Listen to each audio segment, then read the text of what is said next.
Honourable members, Mr. Speaker.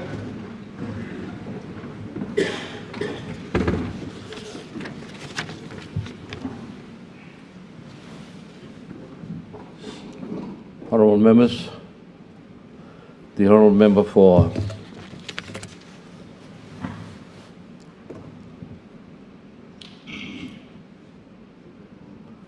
Magamul say pray.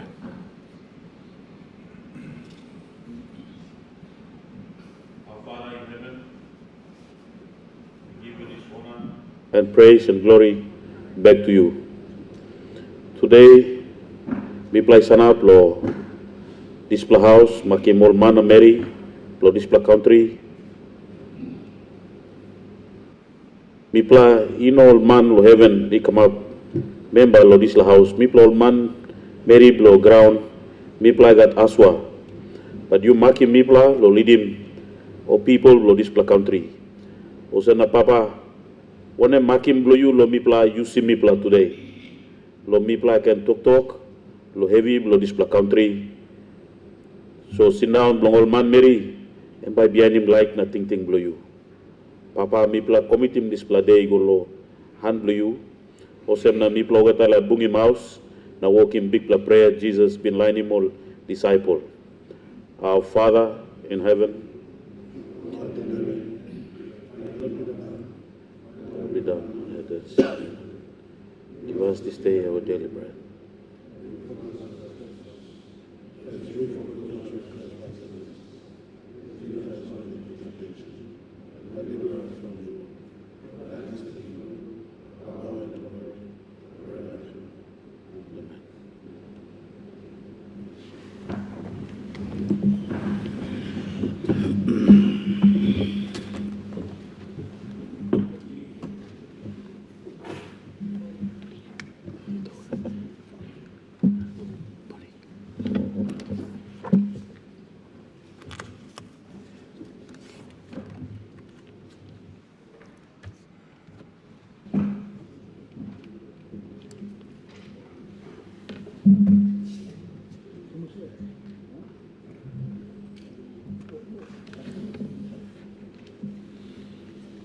Minister,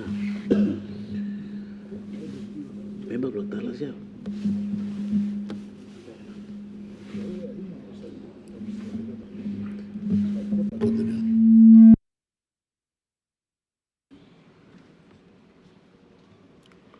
Honourable members, in accordance with Section 221 of the Organic Law on National and Local Level Government Elections, I present the order of the National Court of Justice, which set as a Court of Disputed Returns, EP number 75 of 2022, dated 8 September 2025, in the matter between Mr. Emmanuel Loma Pamia and Mr. Maina Pano and the Electoral Commission, in which the court ordered that 1. The petition is upheld under Section 212(1) of the Organic Law on National and Local Level Government Elections. The election for the first respondent who was returned as the elected member for Kagwa Erabe Open Electorate is declared null and void pursuant to Section 2121H of the Organic Law on National and Local Level Government Elections. 3. The Electoral Commission of Papua New Guinea shall conduct a by-election for Kagwa Erabe Open Electorate forthwith, pursuant to Section 2123 of the Organic Law on National and Local Level Government Elections. 4. The candidate Topa Mata and any of his supporters engaged in the illegal practices are referred to the police for further investigation and prosecution for hijacking and stuffing of ballot boxes with illegal marked ballot papers pursuant to Section 1101 of the Criminal Code Act and Section 191(14) of the Organic Law on National and Local Level Government Elections. The petitioner's 5,000 Kina security deposit shall be refunded forthwith. 6. The petitioner's cost in the proceedings shall be paid by the first and second respondent in equal share amount to be taxed on party basis if not agreed. And 7. Time for entry of these orders be abridged.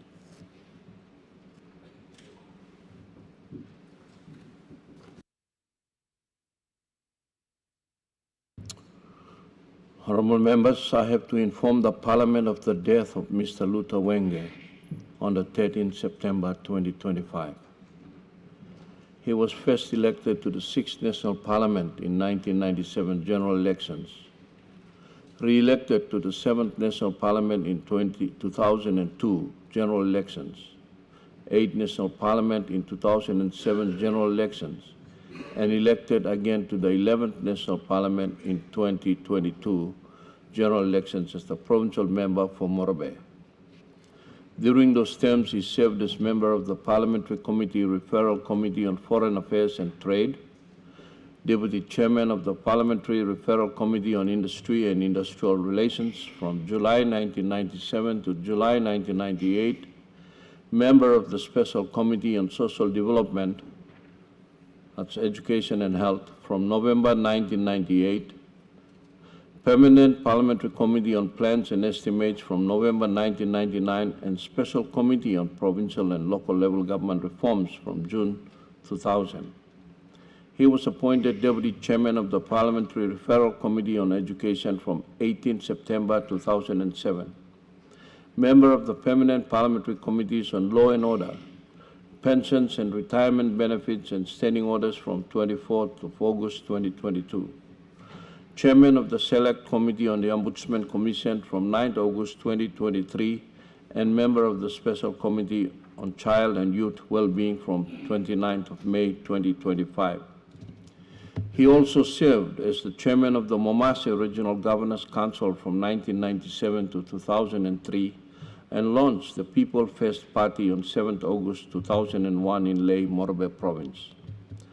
As a mark of respect to the memory of the late honorable gentleman, I invite all honorable members to rise in their places.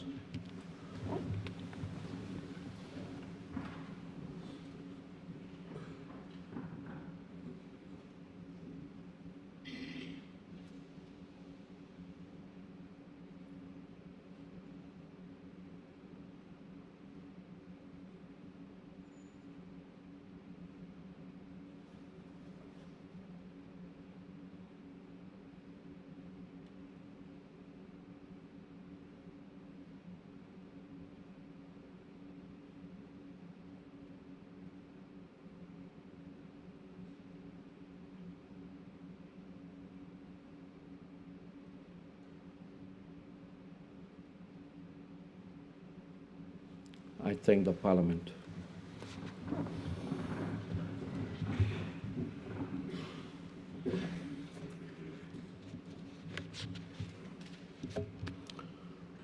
Honourable members, I have to inform the Parliament that I have, in accordance with Section 110 of the Constitution, certified 11 legislations made by the National Parliament. A list of these legislations will appear in today's minutes of proceedings. Petitions, notices, Mr. Clerk. The Minister for Higher Education, Research, Science and Technology and Sports gives notice that he shall present a bill for an act to establish and incorporate the Papua New Guinea University of Medicine and Health Sciences and for related purposes. The Minister for Coffee gives notice that he shall present a bill for an act to A, establish the National Coffee Authority, and B, regulate the coffee industry through a licensing framework and support the development of the coffee industry, and C, provide a framework for the administration of coffee of export fees, and D, provide a framework to ensure the quality of coffee, and E, provide a framework for market support and market access initiatives for the industry, F, provide a robust framework to support coffee research and extension, and G, repeal the Coffee Industry Corporation's Statutory Functions and Powers Act 1991 and for related purposes. Asking Minoga Toksawe for 5 minutes.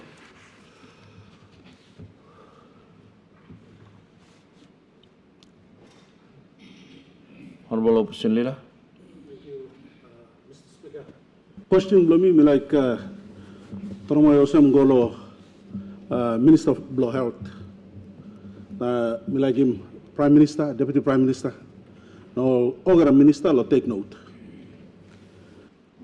Mr. Speaker, in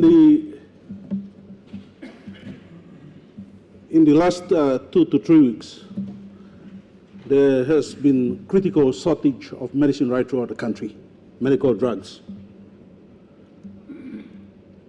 We have received letters coming in from PHAs, 4 PHAs throughout the country, and they've indicated a critical shortage of medical drugs right throughout the country. A week ago, or 2 weeks ago, Mr. Speaker, I was in Alatau, and I was fortunate enough to be at the General Hospital when I was informed of the critical shortage of drugs. And thank you, Minister, for calling me back to explain. But this is not only about Alatau and Milne Bay province. It is about the shortage up at Hela. It is about the shortage within the Lutheran Church, church's health services.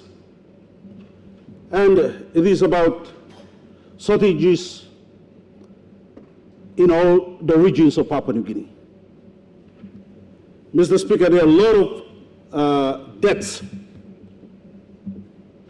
happening as we speak, and I'm talking about curable diseases, where we can sort out these issues, the medical issues.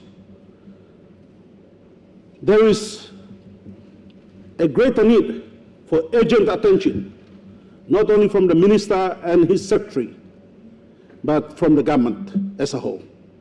So question let me go to Minister Osam. Minister, Osam, you may short the money? Osam, or people blame me, for kissing this important marasin golo or housing? Or, Minister, Osam, you get management issues inside the Department of Health? Or Osam, some money in the budget where it's supposed to be monies for the health sector or health department have been reallocated to other sectors. You may say some life people blame me is very, very important. Now we cannot neglect and continue to allow the shortage of drugs, medical drugs, to our hospitals in Papua New Guinea, and not only hospitals, major hospitals, but the health centers and the clinics, the aid posts in our electorates as well. Thank you, Mr. Speaker. Honourable Minister of Health. Thank you, Mr. Speaker. I'd like to thank the opposition leader for this very important question. Firstly, it's not so much about funding. According to the records, government this year allocated 295 million kina law medical supplies per the country. To date, according to the latest information mixing now, today, we give over 150 million kina law this amount. Today, this last week, I'm 50 million kina, and government can release him medical supplies. I look at this issue of medical supplies affecting plenty of the country. We see some lists going up in some of our hospitals, like all Director of Curative Health Services, all putting up Toxave, also operating theaters scaled down, or something. Also, we are fully aware. And we always constantly communicating with the medical supplies manager, executive manager of medical supplies. Now, all the CEOs, they're giving us up-to-date information on what is actually happening. Yes, we can talk so clear also. Today, according to the 5 area medical or provincial medical stores in the country, we got up to 60%. 60% of what is required now is stopped. Now 40%, stop Loteslao. At the moment, there's a procurement process that's going through. They got tender now. There's a call for tender that's currently in place, and we hope, and our plan is to reach about 70–80% low provincial medical supplies, provincial transit stores by the end of this year. Now, by supporting to first quarter of 2026. That's the information we give him today. We are fully aware of what's happening in the country. Now we are trying our best to see that medical supplies procurement, we go along medical provincial transit stores, and then from the provincial medical transit stores, all logistics companies can location all medical transit stores to the respective primary healthcare facilities. Now, some of the time, Mr. Speaker, one of the important issue we are finding out now is we have logistics companies are responsible one regions and I'm bringing now too. There's a lot of thefts going on with the medical supply system. Time all Marasin Lucy medical all provincial transit stores, they go one provincial the primary health facilities. You get some Marasin or Silim or Namelo Tesla. Many of these are now ending up at the market sites and Platilan public in it today. Mila talks have clearly please you looking me got online is all drugs where you got all medical catalog long all talks have na Mila by you got all fraud squad in place. There's a system in place to actually arrest anyone who is getting medical supplies loside that will gloom Salem Marasin stuff. Something Mila talk clear. You try best blame me. I need to plan these challenges. As I speak today, he got all people track where supposed to deliver him on Martin long Mount Agenda, Kolong Benimo Kukawe Gontablo, Highlands region. He got some lady come up now long Antablo slow section long abna. Instead of only carrying all Martin go, he got all Martin all the Kai step start so long lay. Never wait as solo Salim Martin go yet start. There's some issues going on at the moment along the Okuka way. So I appeal to some of our people up there to please, Orokman, allow him all Martin supply go. These are some of the issues that we are actually facing. So that's, Mr. Speaker, we're trying our best under very difficult circumstances. I call upon the members of Parliament to also come in. Thank you, I'm the opposition leader who also was there at Alatau Provincial Hospital. Time when he called me that time, we were actually I was with the World Bank team. We were looking through our system. We have a M supply system in the office plumbing where we track the amount of medical supplies that's going through all the provincial transit stores. Now you got all hospital pharmacies. All the provincial hospitals, you got all hospital pharmacies to stop. So this we found that there's also a lack of communication between the provincial transit stores and the hospital pharmacy sections. So this information must clear all along. When something only got at stock level, I call on all of those to actually communicate before only put him all talks have go out. Now two talks have go out. Sometimes the check him CEO was there's the information and true also we got lack of supply law this law sections or respective hospitals. Some of those CEOs were not aware that talks have go out and go issued by the respective curative health directors. Section 48, Section 49 of PHA Act, yes, allow him direct the curative health to issue or look at him housing, but at the direction of the CEO. Now CEO almost talks about board past them. PHA board must survey also make an issue stop now. Almost saw what's happening before long. Only give talk survey, only put him out talk survey. Now the point where we'll talk about planting when I die because no got marasin. Even like Savelo, one all die come up, one areas, one place. Now I want to get, we need to get this information through, so you confirm him now, verify him. All die come up, one abna, one cause also die too. And something I like ask him. This the circulation of video going around in the social media now. To talk like at Party 99 of PMGH. Mr. Speaker, this video was circulated long time of COVID-19. That video was circulated in COVID-19. So him planting lani die lohabna. Even katisi lo mortuary capacity lo all the more die body inside like PMGH. Today I want to make it like clear that at the moment PMGH addressed that area. Only got now 300 capacity of we can put him die line or body inside Lohab. At any given time they have about 80 to 90% occupancy rate. So meaning also you got space it. So we have no issue with our body lying all over the place in a mortuary or PMGH. So please, me like ask him also when we get this kind of information, we give him clear talk. not so clear. We know that there's a lot of challenges going on. Medical supplies procurement, provincial transistors. From there, going back to communities. It takes plenty of work to make him. I appeal to every one of us to portray to us the right information. We also always trying our best to address this. Thank you, Mr. Speaker. Honourable Member Blue Notice. Thank you, Mr. Speaker. My question without a notice, me like asking Police Minister. Our country law and order situation is Amigo West, it's getting to next level. And during that time, we have got 14 to 15 months before the next election. And I want to ask the Minister, the preparation for the security in all our provinces, districts, and in our capital city. How are we going to? If we got a plan already in place, you have to tell this House. Or if he's working on the plan, the security for 2027 general election. Thank you, Mr. Speaker. Honourable Minister of Police.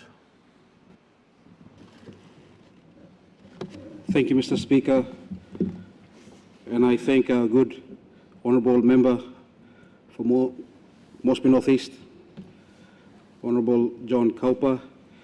Before I do make my reply, I want to appreciate the House. This is the first sitting after the 50th as a country, and I want to congratulate all leaders of the House in celebrating a peaceful independence. There were spikes here and there, but overall everyone made a tremendous effort in being with their people and celebrating our 50 years. So I think that's the first reference point to where we as a country with law and order must go.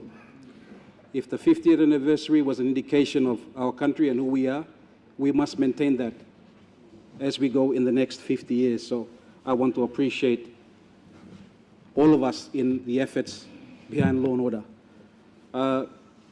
Honourable Member, the question is a very good question. And we all know the government has made it very clear in terms of increasing our numbers. We increase our numbers. We have invested in infrastructures right across our country. And we continue to try and address the most challenging part of policing today in our law and order with managing our police right across the country is at our middle management. We lack strong middle management policing that is able to hold the policing operational at our districts and provincial level. That we all can admit, because I get regularly conversations with a lot of leaders talking about their PPCs not being able to take control of their provinces, but it takes a collaborative effort on both sides to manage our law and order. And yes, 2027 is just before us. And we have made significant investment in policing. This week we will be opening up 300 more beds, which will increase our policing numbers, recruitment numbers to 700, which we will now start turning over in a year 1,400. So we are on target in increasing our numbers to around 10,000 policemen, regular policemen. So in terms of numbers, my good honourable member and my leaders of the House, the intent is there. There may be some challenges right across in terms of strong, decisive police management within their provinces and districts. But the greater challenge we have with law and order is not the law part. It's about the order. It's the mindset that is a really big part of what is now affecting the law. So we have made every effort, and we continue to do so. and we have not shied away from investing into policing. So far, in terms of even disciplining our own policemen, on record right now, this commissioner has now acquitted over 500 police officers to date, internally, from ill discipline. And it comes down to culture of the police force. And we are addressing culture, and culture happens over time. And that is what we are instilling into our new recruits. There are bad apples that have passed through the system, but we have made it very clear that even in the new recruits, you have 5 years probation period. No smoking, no drinking. One strike, you're out. And that's a culture, and culture doesn't happen overnight. Doesn't happen over a period of medium term. Yeah. It actually happens over a long term, good culture. And that's the culture we want to bring back. So coming back to your question, that if we are ready, as a police force, we are equipped to be ready on all circumstances. And come 2027, we will be ready. And beyond that. So I just want to give you comfort. Every effort we are doing in managing our daily law and order in our country. And I want to thank all of you. As I took office, I've always said this is a partnership between provinces, districts, and the department. We cannot do it all alone. And I want to appreciate all of you because come 2027, we'll continue to be working collaboratively in addressing our law and order. Thank you, Mr. Speaker. Honourable Member Lalatau. Thank you, Mr. Speaker, for giving me this opportunity to ask my question to the Treasurer. Unfortunately, he's not here, so I'll ask this question to the Prime Minister. Mr. Speaker, before I ask my question, I'd like to, on behalf of my people of Alatau, also share my late condolence, sympathies to the Governor of Morobe, who we will dearly miss in this Parliament as well. So I pass my sincere condolence to the family and to the people of Morobe and our leaders. Mr. Speaker, a question normally centered around the Non-Tax Revenue Act of 2022 and the government's medium-term revenue strategy 2023 to 2027. Mr. Speaker, while I commend the Treasurer's efforts and, of course, the government's efforts in terms of working on the strategy to 2023 to 2027 in its efforts to reach a surplus budget by 2027 and, of course, maintain an annual growth of 5%. And, of course, we hear the Treasurer trying to bring the budget to a surplus under a 13-year plan. Mr. Speaker, I am equally also concerned of this act and its impact on some of our economic sector departments. That includes fishery, forestry, of course, oil palm, and the other sectors, coffee, KIK. Under this act, Mr. Speaker, non-tax revenue raised by these departments are swept and parked in the consolidated revenue. And so it's having a negative impact on how some of the departments that have needed community initiatives that can be supported are now being affected. Of course, most of the revenues raised put in the consolidated revenue and parked with the Waigani public accounts to fund salaries and wages and ongoing government expenditure. Mr. Speaker, while the interest is noble, I am concerned that it comes to the demise of the sectors in investing for the growth of those sectors. For example, CIC needs to retain money for training and plantation rehabilitations.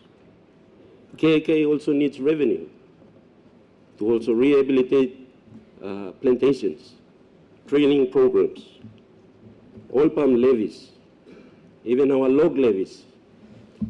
Some of us have been waiting for LADLs for over years. And so what this act is doing is it's denying us revenue that is supposed to come to the districts and impacted the provinces and districts to also undertake service delivery. Mr. Speaker, some of our departments are also struggling to implement their corporate plans. Department of Fisheries, for instance, they want to do coastal and inland fishery programs. They cannot implement because these revenues are parked in the consolidated revenue and they have to apply again for PIP submissions to support these programs. Why can't we allow them to directly invest in these programs? We have a point of order. Thank you, Mr. Speaker. Now, member go straight to ask a question. I'm giving people a statement to us. Thank you, Mr. Speaker. Mr. Speaker, big legal background, so Prime Minister can clear legal law. Sorry, Speaker. Can I continue? I'll just dive straight into my questions. Mr. Speaker, can the government undertake a review of the NTRA Act 2022 that is having a demise on our economic sector departments and statutory bodies? Number two, Mr. Speaker, under the NTRA Act, can the Prime Minister assure my people of Alotau that our log export development levies that were held in trust for the last 6 years, close to 13 million, can be released? And finally, Mr. Speaker, can the Prime Minister inform the people of Oro and Milimbe, especially my district of Alotau as oil palm development district, on the oil palm shares paid dividends that was paid in cash by New Britain Palm Oil when they procured these shares in 2010. These shares held in trust by the state for the last 15 years for both these provinces. Can the Prime Minister look into these reports on the fully paid shares that were paid in cash and held in trust by government? I want to also acknowledge that the government has released 10 million on each of those provincial dividend shares, but respectfully, these funds have been held by state for the last 15 years. Thank you, Mr. Honorable Prime Minister. All right. Okay, thank you, Mr. Speaker. And a good pleasure looking you. Now, I'll get one walk. I'll come back long house, people, one more time. As I'm through, Milako, thank you, long. Very good question. A series of questions asked by the member for Alotau. And before I get to answering these questions, I just want to say a big thank you to all members of Parliament. As you all led in your district 50th anniversary occasions, or in your province's 50th anniversary occasions, and to the autonomous Bougainville government, we say thank you to 21 provinces and the Bougainville government, as well as all districts and our nation's capital, led by Governor Pakop, for wonderful 50th anniversary celebrations. Our country was visited by many of our visitors, and we do acknowledge the work that each of you leaders have put into this occasion that has passed. The good question asked by a member for Alotau, I want to firstly say he asked for a possible review, and review is not out of reach. The question is correct and in order. Certainly we can have a review and to see the mechanics of NTRA, that it must work well without killing the golden goose that lays the egg, so to speak. The rationale of NTR coming on board, Mr. Speaker, was such where many of the boards, they are not open for public scrutiny except through cabinet. So their work plan comes through cabinet. Of course, later on the minister does submit annual reports to the Parliament. But we have observed over time And this backdates into possibly 2 or 3 governments up till the Pangu administration. Nothing against the boards, they operate by law, but the boards, to the understanding of all of us, the boards operate scrutiny of the minister and the cabinet process, and not fully to the parliament. It is the budget process that parliament has transparency and full knowledge of what is happening all over the place. We've seen many times when our board, for instance, is investing in PIP, and planning department also allocates similar money for PIP. And so there has always been overlap in terms of board's function with little scrutiny, except to the cabinet process and our own government PIP program. So we felt it was important, without compromising a percentage that must be held back and the core recurrent expenditures of those agencies. The residual balance of all this fund must be swept into the working public accounts, because the budget process is a transparent process where the entire leadership, all members on both sides of the House, we sit through and we have a look at the money plan for the oncoming year. So to try to mitigate, and not to mention the last few years, but I want to make mention on earlier years, when we have supplementary budgets, when we have surpluses, agencies were hoarding funds and running parallel programs, running their own programs, many times also pet projects that is not geared towards retiring the major focus of government. So we said, let's sweep the excess residual into working public accounts. The agency or sector concerned keeps a residual, and the formula, when I was finance minister, the formula we went was 90-10, 90-10. 90 swept and 10 is maintained by the department. And that is at net. The gross element of fund is retained. The gross depicts the recurrent expenditures. The department in its own work plan, the annual work plan, retains what it needs to retain, and the surplus, the profit, if they're making profit in simple terms, 90% is swept into NTRA or to the working public accounts. I want to indicate that there's a teething issue. Administration of NTRA may not be fully as intended for, and I want to give assurance to the member in his good question that we will certainly look at this.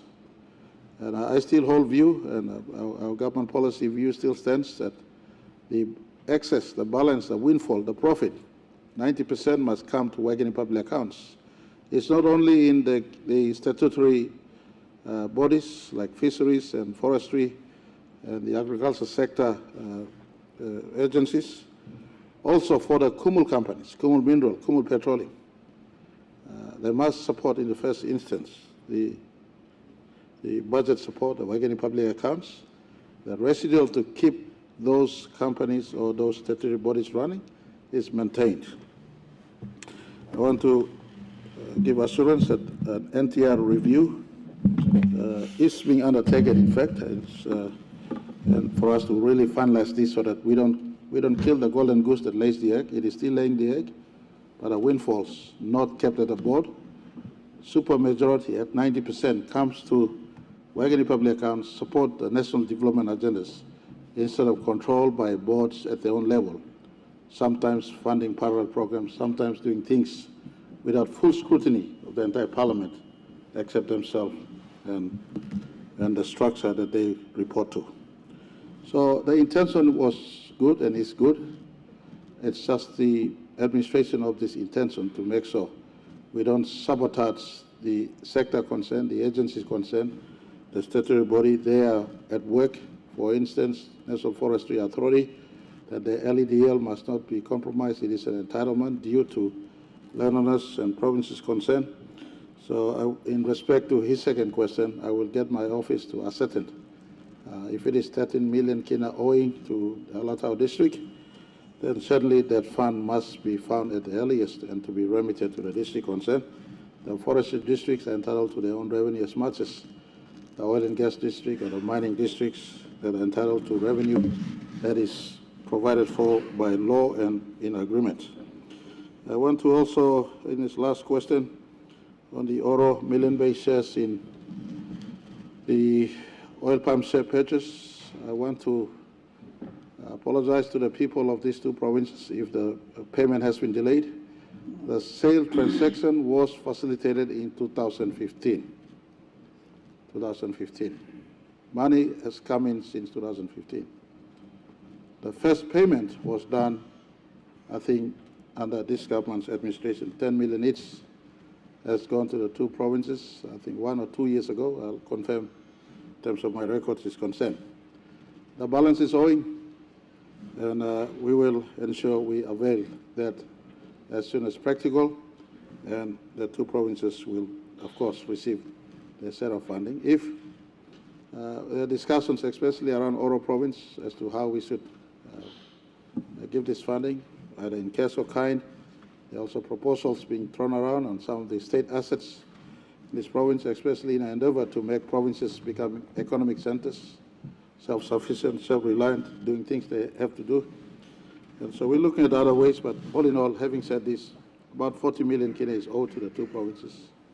10 million has already come forth. Members of the two provincial governments, you are at your leisure to ask your provincial government's concern as to what happened to the 10 million kina that was sent. Thank you, Mr. Speaker. The honourable member for Karawagi. Thank you. Thank you, Mr. Speaker.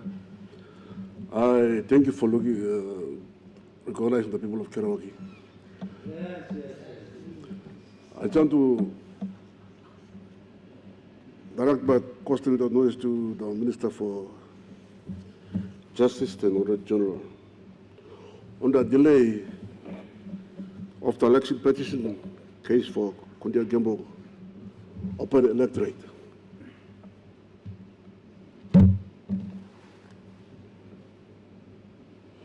I rise to bring to the attention of this Honourable House, and particularly to the responsible Ministry for Justice and Attorney General, a matter of great concern affecting the people of Kundiangebo district in Simbu province.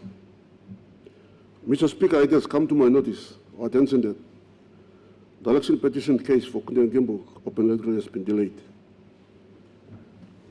for an unreasonable length of time.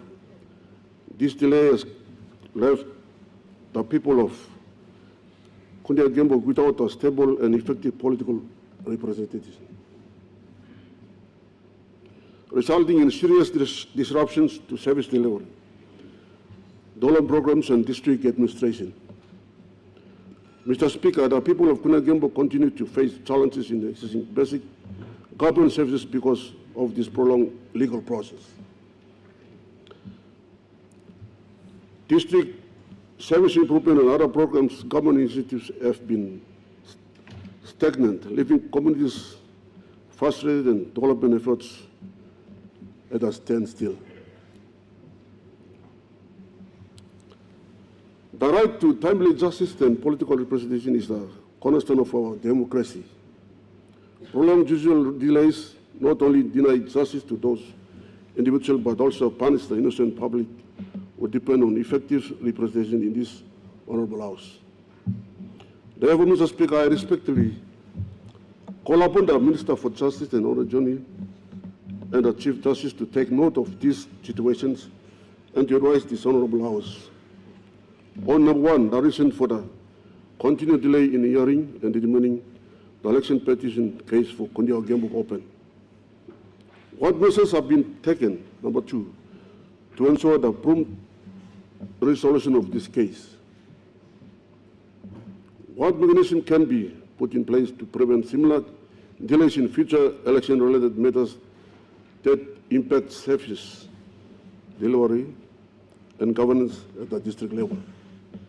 Mr. Speaker, I raise this matter not in isolation but in the interest of protecting the rights of our people to fair, efficiency, and transparent justice. The people of Kundiangebo have waited patiently, and it is only fair that this Honourable House ensure their voice are heard, their rights are respected, and their development restored. I therefore humbly request that this issue be referred to the responsible authorities for urgent attention and appropriate action. Thank you, Mr. Speaker. Honorable Member for Kerawagi, if the matter is before the court, then it's a matter before the court, right? And if it's not, then I would ask the Minister for Justice and Attorney to answer that question.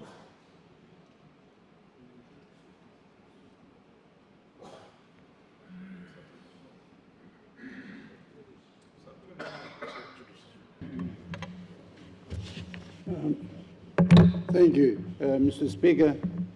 Member Bukerawagi has asked a relevant question, but as it is now, the matter is before the court, so I'm unable to answer the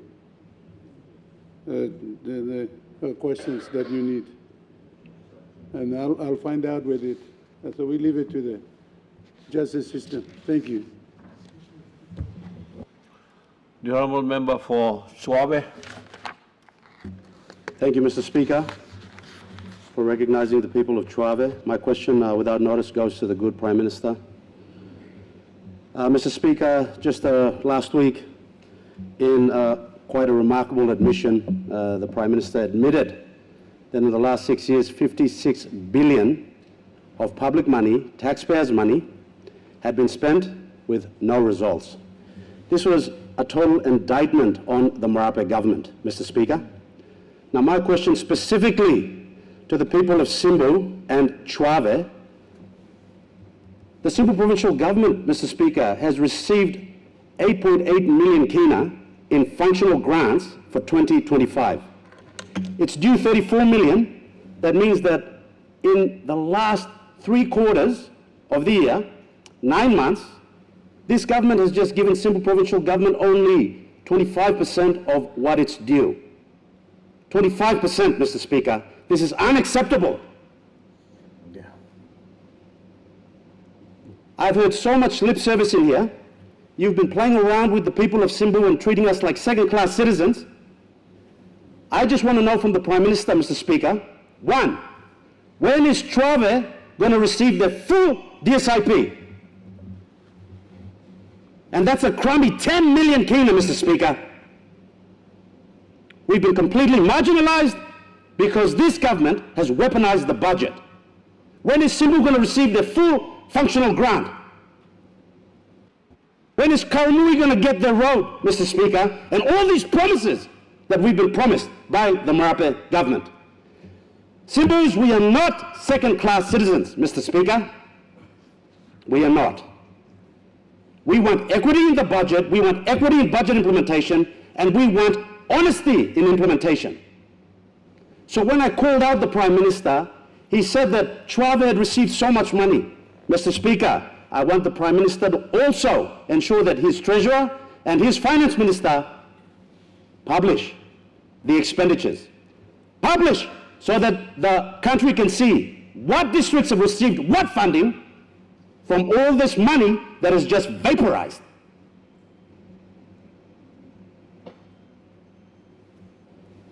These are my questions to the Honourable Prime Minister. Thank you, Mr. Speaker.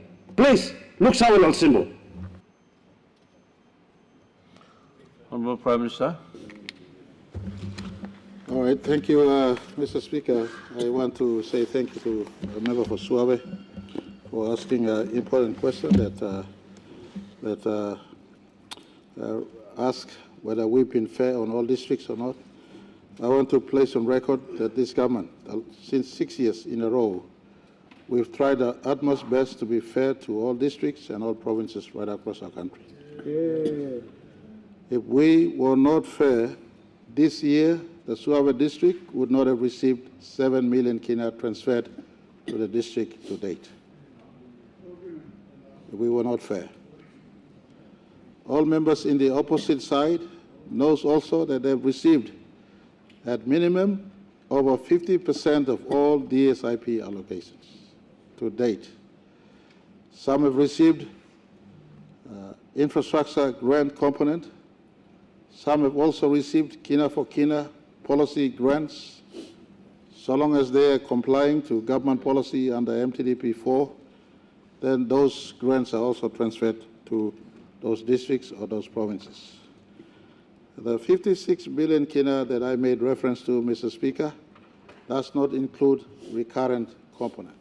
It talks about the quantum transfer of money to the districts, the provinces, and the sectors, departments and statutory bodies since 2019. We are not a government that hides disbursement. We're being transparent, telling the country how much we've transferred. While some sectors deliver work, some sectors we need to be fully transparent. In fact, Mr. Speaker, last week, Thursday, I did ask the Auditor General to come to my office, and I asked him, I need a full report on all departmental agencies who have reported. Public Finance Management Act says by 31st of March every year, all sectors that receive public funds must account for and submit a report. So it is in order of the government of the day to ask for reports. To not to do so, it's just like what we've been doing in the past, giving money, not knowing what is happening in and around our sectors, in and around our departments, our provinces and districts. So just to, and the good member tries to sensationalize that we've been victimizing Simbu, far from it. He's been running this line for the last few years. He's got every right to think this way. But I want to tell the nation and to the good people of Simbu, you have not been systematically victimized. You have every right to ask on how much your districts have received or your province have received. This question is in order. The Finance Minister and the Finance Department is compelled to put out in public advertisement how much has been transferred to all districts and provinces, including the disbursements to Simbu and all provincial government in terms of recurrent, not just this year, but last year and earlier years since 2022, if not to 2019, since we've been in administration. So the record is put out to the public. I mean, you can loudmouth and say you have not received fund. I don't expect you to do miracles. But for instance, Suava District, to the tune of 7 million this year, produce a result. 7 million is not enough to do everything, but it's all the result of 7 million Kina. That's what I mean by reporting on what you have received. Suava District, 7 million Kina this year. We have a point of order. What is your point of order? I thank the Prime Minister, Mr. Speaker. Trava District has just received 7 million. Some districts have received over 50 million, 100 million. Just publish the expenditure report. Just publish it. Just publish it. Trava District, on record, has been the first district to provide its acquittals for 2025. Mr. Speaker, through you, Mr. Prime Minister, that's the record. Honourable Prime Minister. All right, at least the brother leader, colleague leader is admitting that it's not zero, but at least something is received. Yeah. And so, you know, that may not be 100 million Kina, but we expect result to the tune of 7 million Kina. Last year, all districts received minimum at 10 million Kina. If you, in opposite side as well as this side, if you have not received up to 10 million Kina, then please do indicate. Do indicate. We are a fair government. DSIP, you just have to ask a former head of government in the ranks of the opposition to know. Sometimes DSIP has been held back in the past. We've been fair on everyone distributing DSIP equally, PSIP equally. We have a point of order. I mean, the good Prime Minister loves to say these things all the time, blaming me for every sin that he has created, you know. Take some ownership of the things that you have created. You are Finance Minister. You're talking public law country also. One more time, Peter News are in the minute talking me, please stop him over the DSIP. Not once.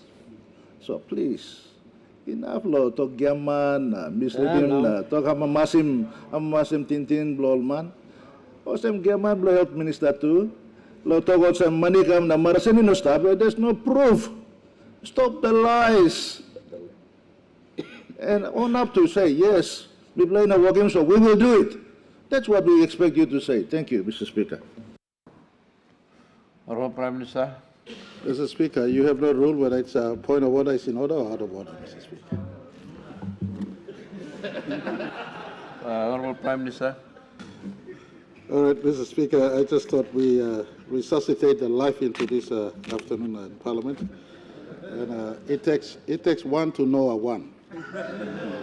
And so I just want to appreciate the intervention, the point of order the member for Yellow Pange made, but on record, when the member for Suave asked on the performance, Mr. Speaker, final budget outcome 2024, final budget outcome 2023, final budget outcome 2022, final budget outcome 2019, final budget outcome 2018, final budget outcome that predates all administrations are there for public scrutiny.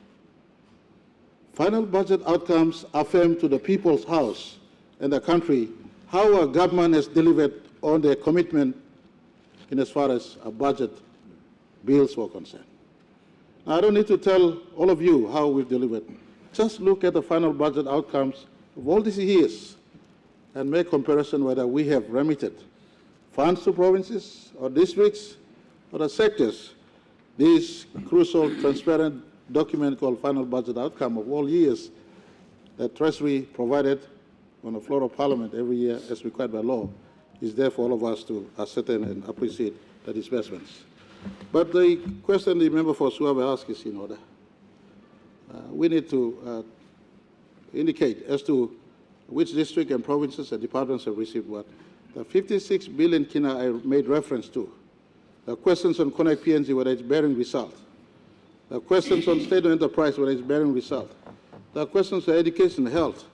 We allocate budget, but the country needs to know what has happened.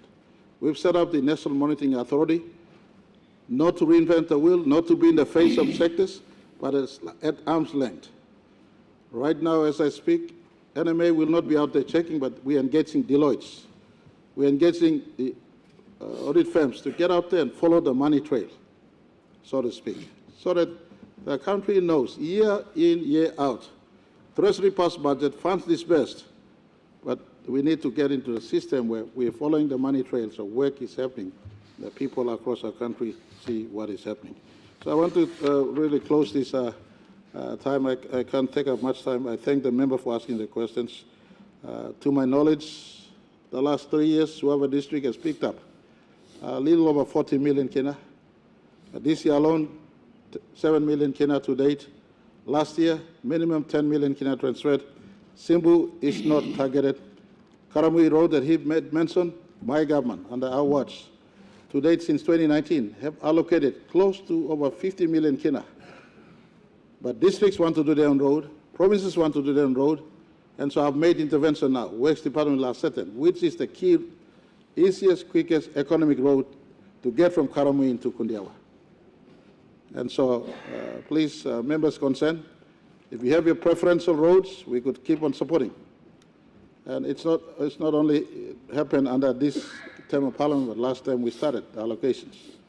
And I want to say that support, to the best ability, we distribute to all provinces equally on what we feel each province should get. But if the good member feels that Chimbu province has been unfairly treated, I will certainly pleased to submit the records so that we know once and for all how much we have distributed the last 3 budgets that we have supervised under this administration. Thank you, Mr. Speaker. Honourable members, question in our talk survey long and I'll ask in our talk survey time long and popular 10-5 minutes and me finish.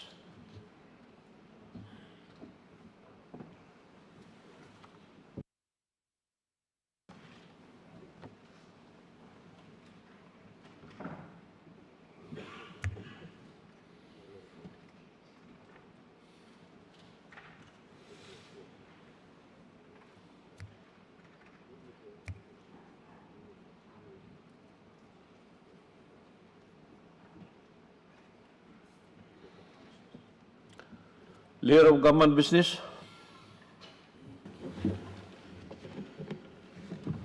Speaker, I move that the Parliament do now adjourn until tomorrow at 10 a.m. Question is that the motion be agreed to. Those in favor say aye. Aye. Those against say no. The ayes have it. Leader of Government Business. Thank you. I now adjourn. Honourable members, Parliament is now adjourned to 10 o'clock tomorrow morning.